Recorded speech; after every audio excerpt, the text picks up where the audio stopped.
Hello students, very good morning. Today we are going to learn about question number 7 in exercise 5.2. हम 12th का chapter 5 पढ़ रहे हैं vector. ठीक है, तो इसका जो क्वेश्चन 7th है वो है prove that a quadrilateral is a parallelogram if and only if it's diagonals bisect each other. ठीक है, तो सबसे पहले डायग्राम ड्रॉ कर लेते हैं. ये है पैरेललोग्राम, ये है एक क्वाड्रिलेटरल. ठीक है, जिसको नाम दे देते हैं ए बी सी डी. अब क्या कहा है, if and only if its diagonal bisect each other. तो पहले हमको इसके डायगोनल्स भी ड्रॉ कर लेते हैं. ठीक है, तो क्या कहा है कि prove that the quadrilateral is a parallelogram. इसको प्रूव करना है कि ये क्वाड्रिलेटरल पैरेललोग्राम है if and only if diagonal bisect each other. अगर इसके डायगोनल बाइसेक्ट हो रहे हैं तो समझो ये इसके मिड पॉइंट है, ये P है. ठीक है, तो ये डायगोनल्स हो गए. ठीक है, अब देखो यहाँ पे ये AB और ये AB और DC, ये दो वेक्टर है, दोनों कैसे हैं, पैरेलल है एक दूसरे के. ठीक है, तो उसकी सॉल्यूशन लिखती हूँ फर्स्ट टाइम में. सो AB सबसे पहले लिखते हैं let quadrilateral ABCD is a parallelogram.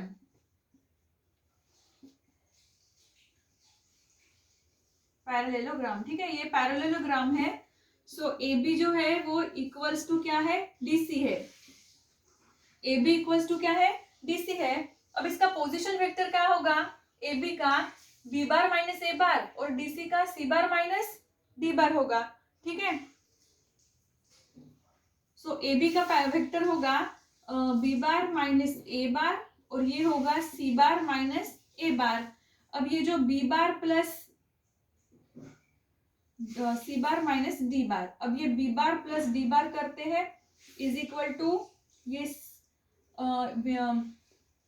C bar plus A बार करते हैं. ठीक है, अब देखो ये जो मिड पॉइंट है, डायगोनल्स कौन से है, BD और AC.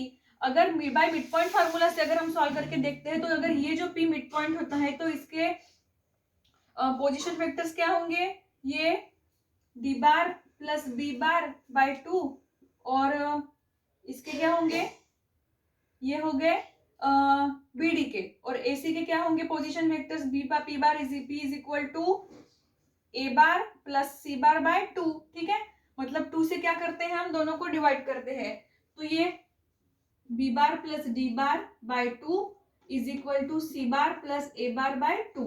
ठीक है, इसका मतलब क्या होता है कि मिड पॉइंट जो है दोनों का वो क्या है, सेम है. मतलब mid point of BD is equal to mid point of AC. यहां पे लिखना है mid point of BD equals to mid point of AC. ठीक है, और दोनों के इसमें पॉइंट कौन सा कॉमन है, P पॉइंट क्या है, कॉमन है. Mid point of AC and mid point of BD का आर कॉमन, दोनों के मिड पॉइंट कॉमन है. Mid point of BD and AC are common. ठीक है, therefore BD bar and AC bar bisect each other.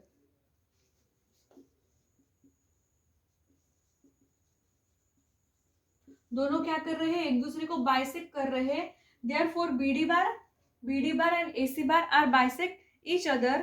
Therefore the diagonals of parallelogram क्या होगा, diagonals of parallelograms are bisect each other. Therefore, the diagonals of parallelogram. Therefore, the diagonals of parallelograms are bisect each other. यही proof करना था. देखो बहुत ही easy है, कुछ करना नहीं है, बहुत इजी क्वेश्चन था. यहाँ पे क्या कहा था कि prove that the quadrilateral is parallelogram if and only if diagonals bisect each other. अगर डायगोनल्स से बाइसेक्ट होते हैं तो क्वाड्रिलेटरल क्या है, पैरेललोग्राम है, ये प्रूफ करना था. तो देखो ये ABCD इज पैरेललोग्राम.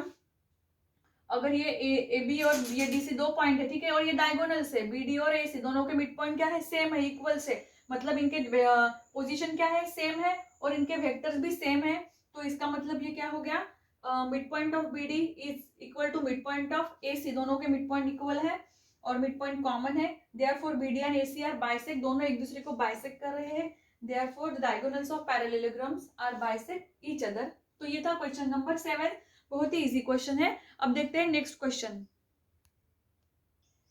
हेलो, तो अभी देखते हैं क्वेश्चन नंबर 8। क्वेश्चन नंबर 8 है, prove that the median of a trapezium is parallel to the parallel sides of the trapezium and its length is half of the parallel sides. ठीक है, तो यहाँ पे क्या करना है, प्रूव करना है medians of trapezium is parallel to the parallel sides. मतलब ये जो मीडियन है, ठीक है, पी क्यू मीडियन है। सबसे पहले तो ट्रेपेजियम ड्रॉ कर लेते, A B C D, then draw the median P Q. ठीक है, तो इसकी जो लेंथ है, its length is half of the sum of the parallel sides. मतलब इसकी लेंथ है ये इसके half of the sum of the parallel side होना चाहिए। तो क्या करते हैं, सबसे पहले सॉल्यूशन में देखो, A B is parallel to D C. ठीक है, मैंने पहले ही इसको लिख के रखा था कि अच्छे से आपको एक्सप्लेन कर सकूं। A B is parallel to D C, then अब देखो A B is equal to M into D C. ये A B is equal to M into D C, मतलब half into D C proof करना है हमें। तो हमने M लिया, ये जो ए बी बार और डी सी बार ये वेक्टर्स है और एम क्या है, स्केलर मल्टीपल है। ठीक है, segment P Q is a median, P Q क्या है, मीडियन है। अभी देखो इसका पोजीशन वेक्टर क्या होगा, P bar is equal to, अगर इसका पोजीशन वेक्टर लेते हैं तो क्या होगा, बाय मिड पॉइंट फार्मूला से A bar plus D bar by 2 and Q bar का क्या होगा, B bar plus C bar by 2। ठीक है, by mid point formula. Then अब पी क्यू बार, अब ये P Q bar is equal to, इसका पोजीशन वेक्टर होगा Q bar minus P bar. So Q bar क्या है, B bar plus C bar by 2 minus P bar क्या है, ए bar plus B D bar by 2। ठीक है, so P Q bar is equal to, ये 1/2 बाहर निकल लो, ब्रैकेट के कॉमन निकालो, 1/2 in bracket B bar plus C bar minus A bar minus D bar. So half into B bar minus A bar plus C bar minus D bar. ठीक है, अब ये ए बार है, ये पोजीशन वेक्टर किसका होता है, ए बी का। मतलब पहला जो सेकंड जो वर्ड रहता है उसका कैपिटल लेते हैं और सेकंड का भी कैपिटल। तो ये इसका ए बी बार हो गया और ये इसका डी सी बार हो गया, half into A B bar plus D C bar. So P Q is equal to A B bar plus D C bar by 2, again 2 इधर ले लो। So P Q bar is equal to, A B bar क्या है, हाँ M into D C bar plus D C bar by 2। So P Q bar is equal to, यहाँ से M plus 1, मतलब D C common निकाल लिया तो यहाँ पे 1 रहता है। So M plus 1 into D C bar by 2। So P Q is parallel to क्या होगा, डी सी होगा। So P Q parallel to D C parallel to A B, तीनों क्या हो गए, पैरेलल हो गए। P Q parallel to D C parallel to A B. तो यहाँ पे P Q parallel to D C parallel to A C यहाँ पे प्रूफ हो गया। ठीक है, so median is parallel to the parallel sides of trapezium, मतलब ये मीडियन क्या है, पैरेलल है ट्रेपेजियम की। अब क्या है यहाँ पे, and its length is half of the sum of the parallel sides. अब ये फाइंड करना है, तो देखो ये होगा P Q, mod of P Q bar is equal to A B bar plus D C bar. ठीक है, डिवाइडेड बाय 2। तो ये होगा A B plus D C by 2, मतलब length of median is half of the parallel sides, ये भी proof हो गया। ठीक है, आई hope you understand this question. अगर नहीं समझ में आ रहा है तो बार बार देखो वीडियो को। क्या करना था, यहाँ पे देखो, prove that the medians of trapezium is parallel to the parallel sides of the trapezium and its length is half of the sum of the parallel sides। क्या किया हमने, A B parallel to D C. ठीक है, A B is M times D C, मतलब ये क्या है, scalar multiple है, दोनों वेक्टर है। तो segment P Q is a median, then इसका पोजीशन वेक्टर फाइंड किया by mid point formula, then P Q bar is equal to Q bar minus P bar, यहाँ पे इसकी वैल्यू पुट की, देन यहाँ से हमको पी क्यू बार मिला। पी क्यू बार क्या मिला, यहाँ पे M plus 1 into D C by 2, मतलब P Q parallel to D C हो गया। सो यहाँ पे ये तीनों भी मीडियन जो है क्या है, पैरेलल है। Then P Q bar is half of the parallel sides. तो ये था क्वेश्चन नंबर 8। तो I hope you understand this question. तो नेक्स्ट क्वेश्चन बाद में देखते हैं। ठीक है, सो अभी देखते हैं क्वेश्चन नंबर 9। क्वेश्चन नंबर 9 है if two of the vertices of the triangles are A, B and the centroid of the triangle is G, then find the coordinates of the third vertex। ठीक है, first draw the triangle A B C, G is the centroid, मतलब G क्या है, centre point है G। अब यहाँ पे A B और G के कोऑर्डिनेट्स दिए हुए हैं, अब C जो है वर्टेक्स, इसके कोऑर्डिनेट्स हमको फाइंड करने हैं। ठीक है, तो कैसे फाइंड करना है, देखो सो A के कोऑर्डिनेट्स क्या है 3 1 4, B के कोऑर्डिनेट्स है -4 5 -3 एंड G के है -1 2 1। ठीक है, सो इसका A क्या होगा, A bar is equal to क्या होगा, स्मॉल a बार। अब इसके साथ ये आई जे के फॉर्म में लिखना है, तो 3i + j + 4k, b bar is equal to -4i + 5j - 3k and g bar is equal to -i + 2j + k। ठीक है, point G is the centroid of the triangle, G क्या है, सेंट्रोइड है। तो यहाँ पे हमको सेंट्रोइड फार्मूला यूज करना पड़ेगा। सेंट्रोइड फार्मूला क्या है, G is equal to a bar + b bar + c bar by 3 by centroid formula.